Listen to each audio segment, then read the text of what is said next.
Assalamualaikum warahmatullahi wabarakatuh. Salam sejahtera. Nama saya Muhammad Fakrul Azam bin Muhammad Reza, 4243000761. Hari ini saya akan bercerita tentang pertumbuhan fizikal kanak-kanak. Pertumbuhan fizikal kanak-kanak merujuk kepada proses di mana badan kanak-kanak mengalami perubahan dari segi saiz, bentuk, fungsi dari saat kelahiran hingga mencapai umur kematangan fizikal.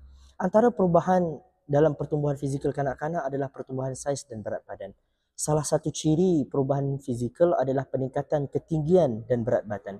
Kanak-kanak biasanya mengalami pertumbuhan yang cepat pada tahun-tahun awal kehidupan mereka, terutamanya pada 2 tahun pertama. Pada waktu ini, berat badan dan tinggi boleh meningkat dengan ketara.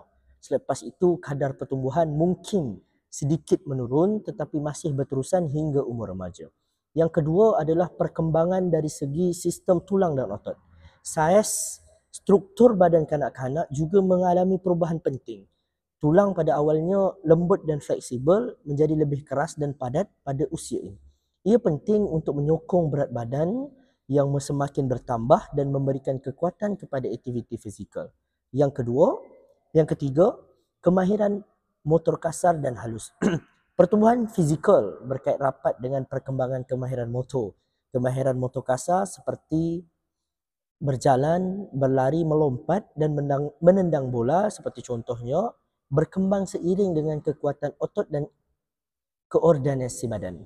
Dan antara faktor yang mempengaruhi pertumbuhan fizikal kanak-kanak adalah yang pertama, genetik. Faktor keturunan telah memainkan peranan yang sangat penting dalam menentukan potensi pertumbuhan seorang kanak-kanak, termasuklah ketinggian dan juga berat badan. Seperti contoh, jika ayah dan ibunya seorang yang tinggi, maka kemungkinan genetik ketinggian itu akan terus berada di dalam diri kanak-kanak. Yang kedua, faktor pertumbuhannya adalah daripada segi pemakanan. Nutrisi yang cukup dan seimbang sangat penting untuk pertumbuhan yang optimum. Kekurangan zat seperti protein, vitamin dan mineral boleh mengganggu proses pertumbuhan kanak-kanak. Jika makanan yang diambil oleh kanak-kanak tidak seimbang, maka pertumbuhan fizikal mereka akan terbantut yang akhirnya menjadikan pertumbuhan dan kebantutan kanak-kanak di Malaysia ini bertambah. Yang ketiga, kesihatan dan persekitaran.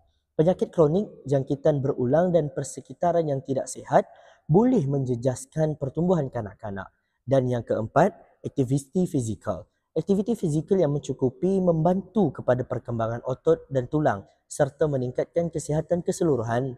Kanak-kanak yang aktif biasanya mempunyai pertumbuhan fizikal yang lebih baik.